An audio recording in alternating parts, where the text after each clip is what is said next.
The viewing port of the Meridian's hope flickered with the green and purple hues of the jungle planet below. Marcus Chin pressed his small hands against the cold glass, watching the storms roll across the alien landscape like waves on ocean. His parents had called this place Car Rex 7, but to him, it looked like a painting made of lightning and leaves. Behind him, the medical bay doors hissed open. Captain Voss entered, her face tight with worry. Marcus turned, hoping to see his mother and father following her. They didn't come. "Where are my parents?" Marcus asked, his voice small in the sterile white room. Captain Voss knelt down to his level, but she couldn't meet his eyes. "Marcus, I need you to be brave. Your parents, the sickness took them very quickly. There was nothing we could do." The words didn't make sense at first. Just yesterday, his mother had shown him samples of bioluminescent fungi. His father had promised to teach him how to identify safe plants. They couldn't be gone. They couldn't. "I want to see them," Marcus whispered. "You can't." The captain's voice cracked. "The pathogen is too dangerous. We've sealed the lab section. Marcus, we need to run tests on you. You were with them. You might be infected too." The next 3 days blurred together. Doctors in protective suits drew his blood. They scanned him with machines that hummed and beeped. Marcus sat in the quarantine cell, numb and alone, through the transparent wall. He could see crew members whispering, glancing his way with fear in their eyes. On the 4th day, Captain Voss returned. This time, she brought 2 armed security officers. "The tests show antibodies in your system," she said, standing far from the cell door. "You were exposed. We can't risk bringing you back to civilized space. If you're carrying the pathogen, you could kill millions." "But I'm not sick," Marcus said, pressing against the barrier. "I feel fine. Please, I don't want to stay here alone. The quarantine protocols are clear." The captain's voice had turned cold, official. "We're taking you back to the surface outpost. You'll have supplies, shelter, and a locator beacon. Once the mandatory isolation period ends, 6 months, we'll send a retrieval team." Marcus felt something break inside his chest. 6 months? "It's the law, son. I'm sorry." They gave him a backpack filled with ration bars, water purification tablets, and a medical kit. They gave him his parents' research tablets and their personal belongings. They gave him a plasma cutter for emergencies and a locator beacon that blinked with a steady red light. What they didn't give him was a choice. The landing shuttle descended through the electrical storms, shaking so hard Marcus thought his teeth would rattle loose. The pilot wouldn't look at him. The security officer who escorted him kept his hand on his weapon the whole time, as if a 12-year-old boy was dangerous. The outpost sat in a cleared area surrounded by trees that reached toward the purple sky like grasping fingers. The buildings were prefabricated modules, designed to withstand the planet's harsh weather. Marcus's parents had lived here for 3 months, studying the ecosystem. Now their research equipment sat silent and covered in dust. "The outpost is power for another year. Maybe 2 if you're careful," Captain Voss said to the shuttle's external speaker. She wouldn't even step outside. "The water recycler works. There's a greenhouse with seeds. The beacon will transmit your location to any passing ship." Marcus stood in the clearing, holding his pathetic bundle of supplies, and watched the shuttle lift off. The engines roared, pushing against the planet's heavy gravity. Higher and higher it climbed, until it was just a silver dot against the storm clouds. Then it was gone. The silence that followed was absolute. No humming engines. No crew members chatting in corridors. No morning announcements over the intercom. Just a whisper of alien wind through alien trees. And somewhere in the distance, a roar that made Marcus's blood run cold. He walked into the outpost's main building and sealed the door behind him. His parents' workstation still displayed their last research notes. His mother's coffee cup sat beside the keyboard, half full and growing something fuzzy. His father's jacket hung on a chair. Marcus Chin was 12 years old, alone on a planet filled with creatures that could kill him in seconds, abandoned by the only people who could have saved him. He sat at his parents' desk, pulled up their research files, and began to read.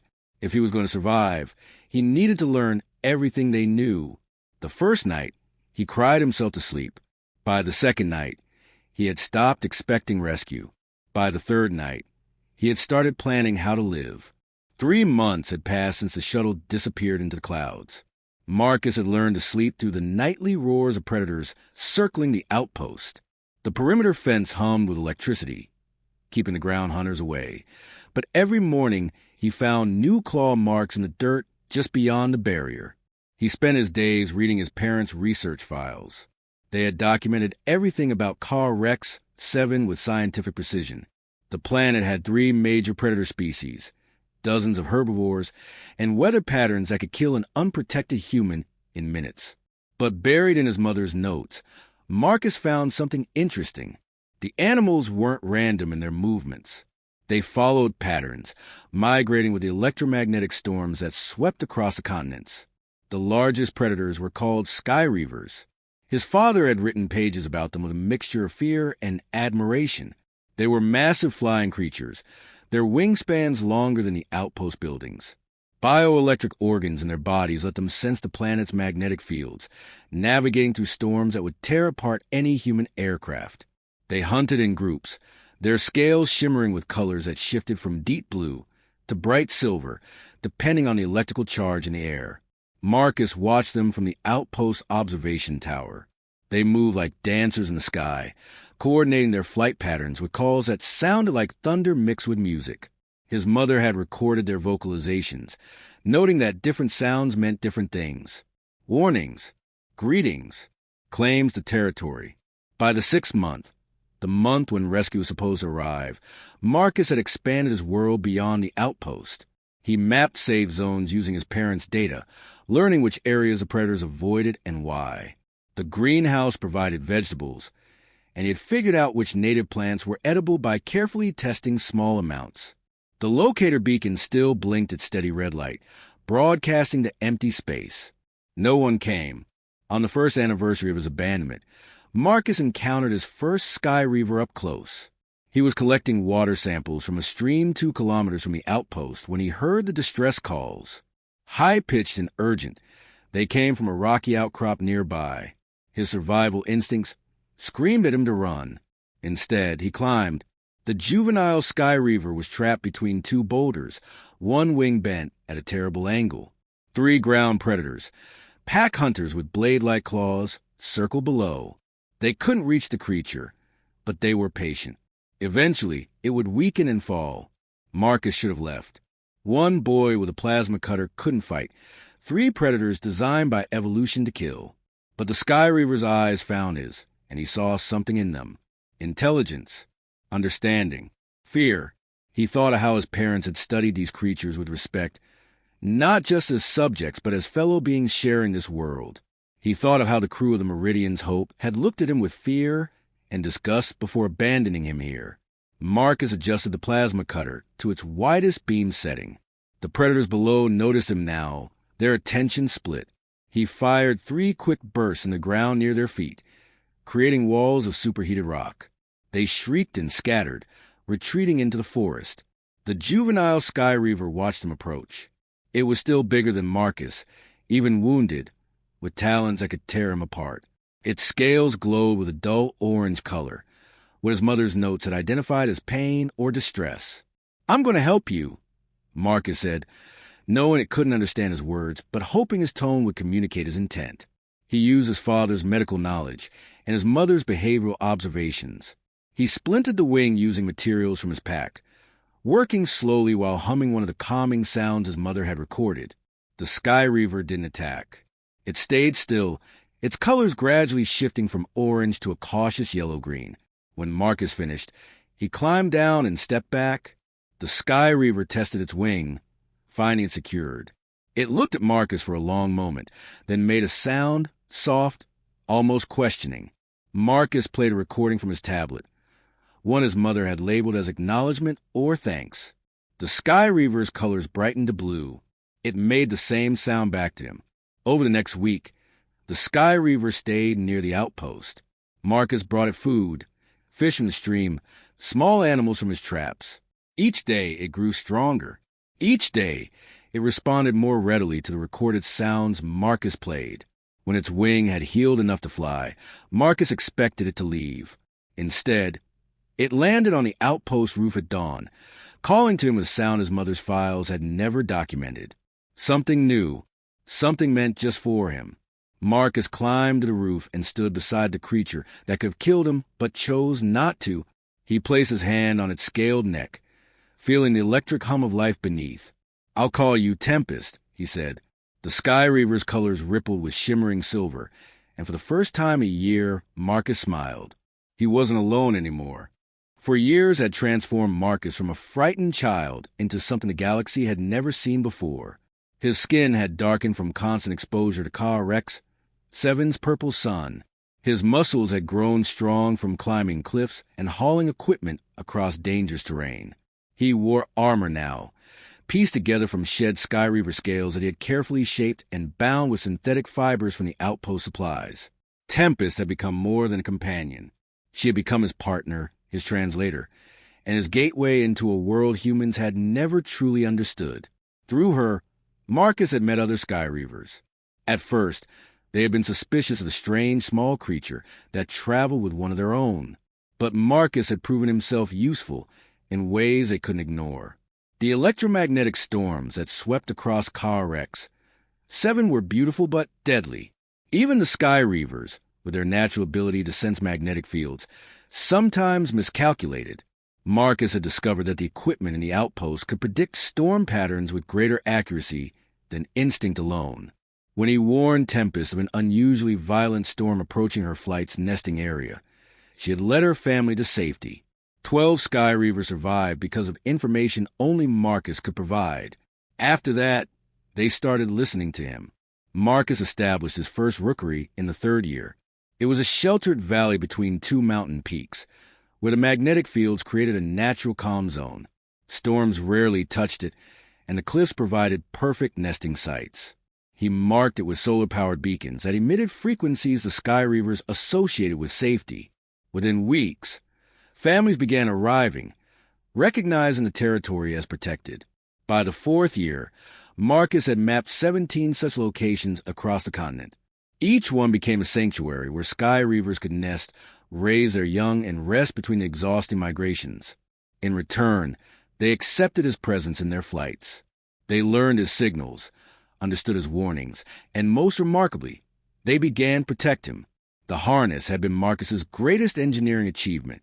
Using salvaged materials from the outpost and studying how the Sky Reavers' own young clung to their parents during flight, he had designed a system that let him ride Tempest safely.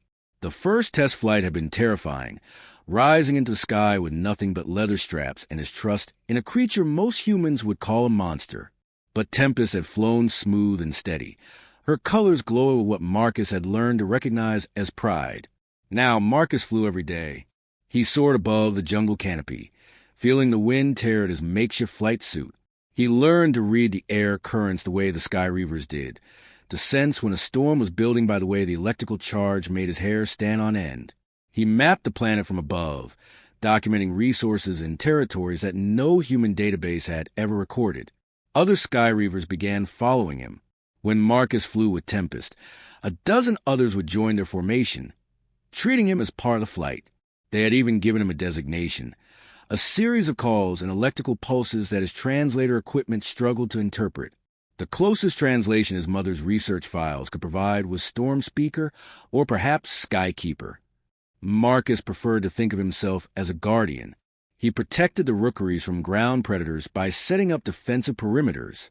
He monitored the health of the Sky Reaver population, learning to identify diseases and injuries. When a young male became tangled in the remnant of old survey equipment left by his parents' team, Marcus spent 6 hours carefully cutting it free while adult Sky Reavers circled overhead, watching. The outpost had evolved too. Marcus had expanded it with materials salvaged from 3 other abandoned research stations he had discovered during his flights.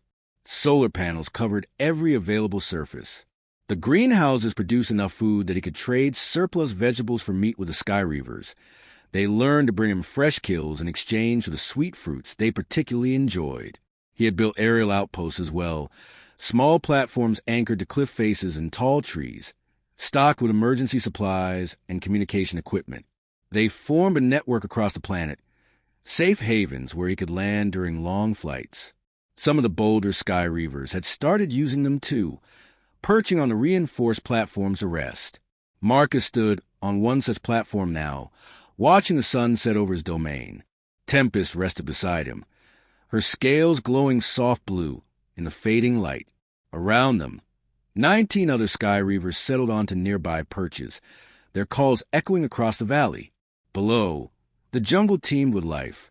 Above, the first stars appeared in the darkening sky. The locator beacon in the original outpost still blinked its red light, transmitting to a galaxy that had forgotten him. Marcus had stopped checking it 2 years ago. He didn't need rescue anymore. He had found something better than the life that had been taken from him. He had found his kingdom in the sky, and he ruled it not through force but through understanding. The boy who had been abandoned to die had become something unprecedented, a human who spoke the language of storms and flew with creatures of legend. And this was only the beginning. The sensors Marcus had installed around his territory began screaming warnings at dawn. He jolted awake in his cliffside shelter, immediately checking the display. 3 ships had entered Carex 7's atmosphere, their engines burning bright, as they descended toward the old outpost location. These weren't survey vessels. Their signatures matched heavy industrial craft, the kind corporations use for mining operations. Marcus felt his heart hammering. 8 years. 8 years of silence, and now they came with machines built to tear apart planets. He suited up quickly, strapping on his scale armor and checking his equipment. Tempest senses urgency, her scales flashing from calm blue to alert yellow. Within minutes, Marcus was airborne, and he wasn't alone. 23 Sky Reavers launched with him, forming a protective formation around their storm speaker. The mining ships were massive, each one larger than the Meridian's hope had been. They descended toward the jungle, their landing thrusters scorching the canopy below. Marcus could see the company logo emblazoned on their hulls, Titan Resource Extraction. Through his helmet's communication system, he picked up their transmissions. Landing Zone Alpha secured. No signs of hostile life. Beginning survey operations. Marcus adjusted his course, angling Tempest toward the lead ship. His voice, when he activated his transmitter, was deeper than it had been 8 years ago. Stronger. Titan vessels. This is Marcus Chun, Territorial Authority of Ka-Rex 7. You are ordered to cease landing operations immediately and proceed to designated coordinates for diplomatic contact. Silence. Then laughter erupted over the channel. Did someone forget to update the database? This planet was marked abandoned. Kid, I don't know who you are or how you got here, but this is corporate property now. Clear the airspace before you get hurt. Marcus smiled grimly. Final warning. Redirect to coordinates I'm transmitting now, or face the consequences. Security, track that signal. Ground teams, ignore the crazy person. We have work to do. Marcus gave the signal. It wasn't words. It was a pattern of electrical pulses transmitted through the modified equipment built into his harness. Tempest understood instantly. So did the 23 Sky Reavers flying with him. They dove. The Sky Reavers didn't attack the ships directly. Marcus had no intention of killing anyone. Instead, they targeted the landing zone. Bioelectric blasts, the same energy they used to stun prey, erupted from the flight. The carefully cleared landing area erupted in electromagnetic chaos. Navigation systems screamed warnings. Landing computers crashed. Equipment that had been unloaded sparked and died. What the hell is that? Someone shouted over the open channel. Multiple contacts, massive aerial signatures. They're coordinating their attacks. Marcus brought Tempest and low over the lead ship's bridge, close enough that they could see him clearly through the viewports. A human in armor made from alien scales, riding a creature from their nightmares, with dozens more following his lead. I gave you a warning, Marcus transmitted. Now you'll listen. Land at my coordinates or leave. Those are your only options. It took 3 more hours of disrupted landing attempts before the Titan vessels finally complied. They set down in the valley Marcus had designated, a rookery he had cleared specifically for this purpose. Weapon systems tracked the circling Sky Reavers, but no one was stupid enough to fire first. Marcus landed Tempest in front of the ships, dismounting with practiced ease. The boarding ramp of the lead vessel opened, and a woman in an expensive executive suit stepped out, flanked by security personnel in powered armor. She stared at Marcus with undisguised shock. "This is impossible," she said. "Our records show this planet killed the research team 8 years ago. How are you alive?" "They didn't kill me," Marcus replied, his hand resting on Tempest's neck. The Sky Reaver growled low, a sound that made the security team grip their weapons tighter. "They left me here to die." "There's a difference." "Who left you? What are you talking about?" "The Galactic Survey vessel Meridian's Hope. Captain Voss. They abandoned a 12-year-old boy because it was cheaper than quarantine protocols." Marcus's voice was cold.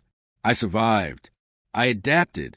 And now I control every accessible resource on this planet." The executive laughed nervously. "You can't be serious. You're one person. We have legal mining rights, corporate backing, and enough firepower to—" Tempest roared, and the sound was echoed by every Sky Reaver in the valley. The executive stumbled backward. "You have ships that can't take off without my permission," Marcus continued. "Your ground equipment is useless against coordinated aerial attacks. Your navigation systems can't handle the electromagnetic storms, but I can predict them perfectly. You want the rare minerals in these mountains? You'll negotiate with me, or you'll leave with nothing." A man in a captain's uniform pushed forward. He was older, grayer, but Marcus recognized him instantly. Captain Voss, the man who had left him here. "Marcus Chun," Voss whispered, his face pale. "You were supposed to be dead." "I was supposed to be rescued." Marcus shot back. "You lied about the quarantine. You left me here to save money on protocol compliance. And now I'm the only human who can give your corporation what it wants." Marcus gestured to the sky, where dozens more Sky Reavers were gathering, their scales glowing with threatening red hues. "Welcome to my kingdom. Let's discuss terms." The diplomatic vessel arrived 3 weeks after the mining ships had been forced into an uneasy standstill. Marcus watched it descend from his observation platform. Tempest perched beside him with her colors shifting between curious green and cautious yellow. This ship bore the insignia of the Galactic Commerce Authority, the bureaucratic body that settled disputes between corporations and planetary claims. They wanted him to come aboard for negotiations. Marcus refused. If they wanted to talk, they would come to his territory, breathe his air, and stand on his ground. After 8 years of being forgotten, he would not make himself convenient for their comfort. The delegation that arrived was larger than expected. The Titan resource executives came, furious at the delays costing them millions per day. Captain Voss came, looking 10 years older than Marcus remembered, his uniform bearing fewer medals than before. And then came the bureaucrats, lawyers, and one face Marcus hadn't expected, Ambassador Chun, his father's sister, whom he barely remembered from childhood visits.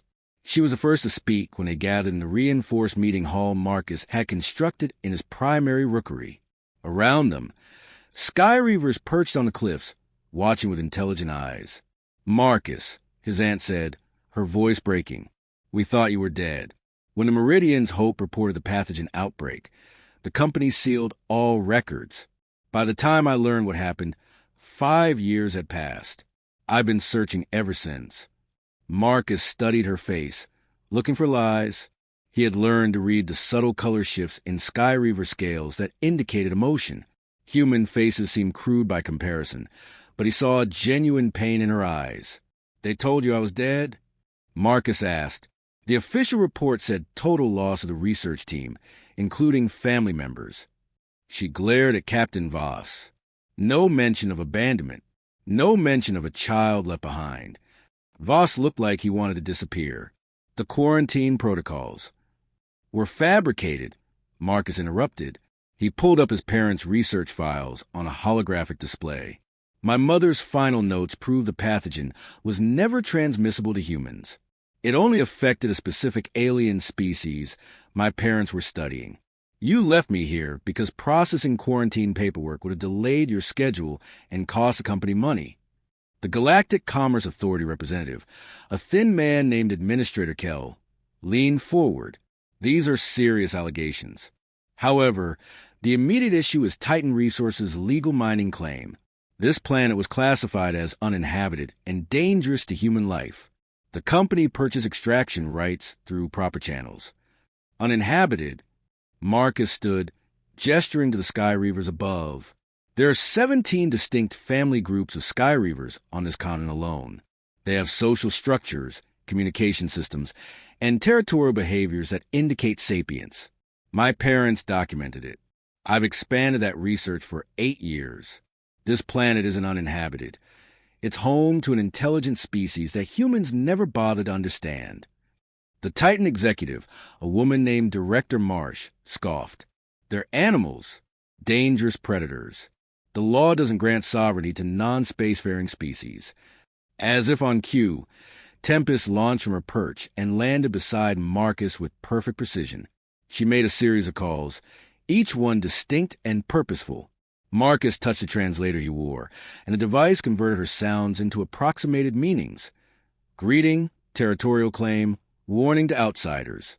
She just introduced herself, stated her family's claim to this nesting area, and warned you against trespassing, Marcus explained. I have 8 years of recordings proving consistent language patterns, problem-solving abilities, and even artistic expression. Under Galactic Commerce Law, Article 12, any species demonstrating such capabilities must be evaluated for protected status. Administrator Kell's expression shifted from bored to interested. That would require a full xenological assessment. It could take years. Years during which all resource extraction would be suspended.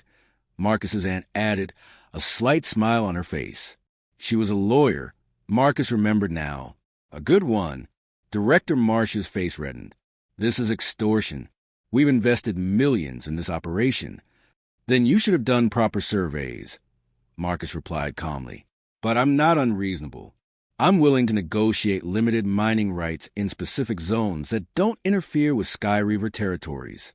In exchange, I want full legal recognition as a human representative of Car Rex 7, technology and supplies to expand my research facilities, and formal charges filed against those responsible for my abandonment. You can't be serious, Voss said, his voice hollow. You're demanding sovereignty over an entire planet? I'm demanding recognition of what already exists. Marcus walked to the edge of the platform, looking out over the valley where Sky Reavers soared and nested, where the jungle thrived in patterns he had learned to read. For 8 years, I protected this ecosystem. I've built alliances, established territories, and maintained order. I don't need your permission to rule here. I already do. What I'm offering is a chance for humanity to benefit from it legally. The negotiations lasted 3 days. Marcus never gave ground on essential points. Captain Voss and 2 other officers from the Meridian's Hope were remanded to authorities to face charges of criminal negligence. Titan Resource received limited extraction rights in carefully designated zones, with strict environmental protocols enforced by Marcus's Sky Reaver flights. The Galactic Commerce Authority officially recognized Ka Rex 7 as a protected territory under human indigenous co-governance, with Marcus Chun as its administrator. 6 months later, the first official structures of what Marcus called the Free Sky Sanctuary were completed. Scientists came to study the Sky Reavers. Xenologists arrived to document the unprecedented human-alien partnership. And quietly, other stories began to emerge. Stories of humans abandoned, lost, or forgotten by the galaxy's expansion.